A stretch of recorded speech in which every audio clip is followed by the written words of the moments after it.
இன்றைக்கான வார்த்தை என்னன்னு பார்த்தீங்கன்னா 1 சாமுவேலின் புத்தகம் 1ஆம் அதிகாரம் 15ஆம் வசனம் இப்படியாக சொல்லுகிறது.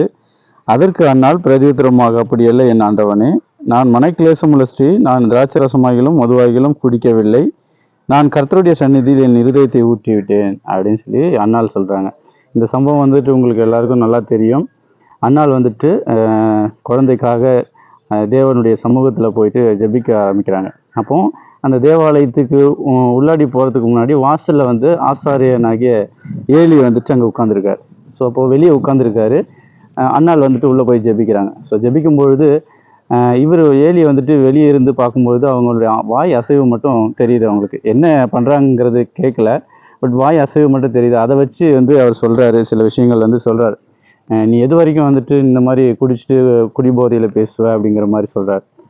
ஸோ இப்போது அது வந்துட்டு வெறித்திருப்பாய் அப்படின்னு சொல்லி போட்டிருக்கு. ஸோ இதில் ஆங்கிலத்தில் அதை தான் போட்டிருக்கு. அது வந்து எவ்வளோ நேரம் வந்துட்டு குடிச்சிருப்பேன், ட்ரங்க் பண்ணியிருப்பீங்க அப்படின்னு சொல்லிட்டு. அப்போது அவருக்கு வந்து தவறான காரியங்கள் அது புரியுது. அவர் வாய் அசை வச்சு அந்த மாதிரி தவறான ஒரு விஷயங்கள், ஏன்னா குடிச்சிட்டு சில விஷயங்கள் பேசும்போது வாய் மட்டும் அசைச்சு பேசிட்டே இருப்பாங்க, லோடன்னு எதாவது பேசிட்டே இருப்பாங்க அப்படின்ற தாட்டில் நினச்சி சொல்லியிருக்காரு. ஆனால் அன்னால் உண்மைக்குமே வந்துட்டு அழுது மனம் கசந்து, ஆண்டவரே எனக்கு ஒரு ஆண் பிள்ளையை கொடுங்க, அந்த ஆண் பிள்ளை வந்துட்டு உங்கள் சமூகத்தில் வந்துட்டு நான் வந்து சாகர வரைக்கும் எல்லா நாளும் வந்துட்டு அதை சவரன் கத்தி பாட மாட்டேன் அப்படின்னு சொல்லி பொருத்தனை பண்ணிலாம் ஜெபிக்கிறாங்க.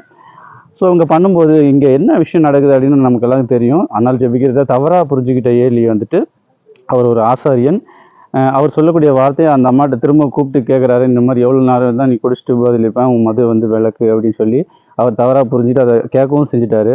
அதை கேட்ட அன்னாள் வந்துட்டு அவங்க மேலே, ஆனால் ஆக்சுவலி பார்த்தீங்கன்னா அன்னாளுடைய சுச்சுவேஷன் ரொம்ப ஒரு மாதிரி கஷ்டமான சுச்சுவேஷன். நமக்கு ஒரு குழந்தை இல்லையே அப்படிங்கிற அழுது புலம்பி ஆண்டவர்கிட்ட ஜெபிச்சுட்டு இருக்கக்கூடிய அந்த சூழ்நிலை.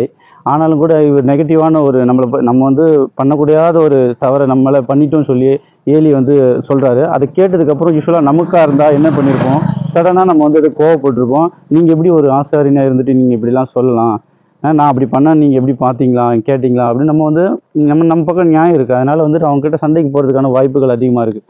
ஆனால் இங்கே பண்ணக்கூடிய விஷயம் பாருங்கள், அண்ணால் அழகாக அவங்களுக்கு என்ன அந்த ரெஸ்பெக்ட் கொடுத்தாங்களோ, அவங்க ஆசாரியன் அப்படிங்கிற அந்த அந்த ஒரு ரெஸ்பெக்ட் அவர் இருதயத்தில் எப்பவுமே இருந்தது. ஸோ இதுதான் கிறிஸ்தவர்களாகிய நமக்கும் அநேக நேரங்களில் வந்துட்டு பாஸ்டர் நமக்கு கண்டிப்பான சில விஷயங்கள் சொல்லும்போது, மேபி அது தவறாக இருக்கலாம், அது சரியாக இருக்கலாம்.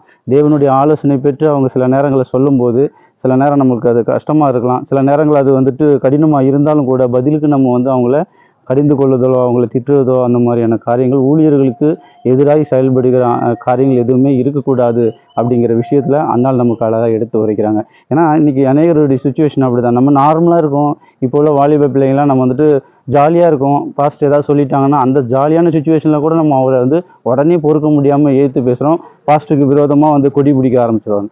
ஆனால் இங்கே அன்னாளுடைய சூழ்நிலைகள் எதிர்மறையானது. அவள் கஷ்டத்தில் இருக்கா, அழுது புலம்பி பிரார்த்தனை பண்ணுறா. அந்த டைமில் வந்துட்டு அவளுக்கு சம்மந்தம் இல்லாத ஒரு விஷயத்தை அவர் சொல்கிறார் எதிர்மறையாக. ஆனாலும் கூட அவர் ஒரு ஊழியக்காரர் அப்படிங்கிற அந்த அந்த ஒரு கணத்தை வந்து அவள் கரெக்டாக கொடுக்குறா. ஸோ அதே போல் தான் வந்துட்டு கிறிஸ்துவலாகிய நம்மளும் இன்றைக்கி வந்துட்டு ஊழியர்களுக்கு எதிராக வந்துட்டு நம்ம எந்த ஒரு காரியத்தையும் செய்யக்கூடாது. பொறுமையோடு அதை கையாண்டும் பொழுது நிச்சயமாக வந்துட்டு ஆண்டவர் அதுக்கான பிரதிபலனை நமக்கு காண செய்வார். அதனால் ஊழியர்களுக்கு விரோதமாக எந்த ஒரு கிறிஸ்தவர்களும் எழும்பாதீங்க. இட் மேபி சரியாக இருக்கலாம், அவங்க சொல்கிறது அது தவறாக இருக்கலாம், அது தேவனுக்குரிய காரியம். நம்ம வந்து அதில் நியாயத்திற்க எந்த ஒரு ரைட்ஸும் நமக்கு இல்லை.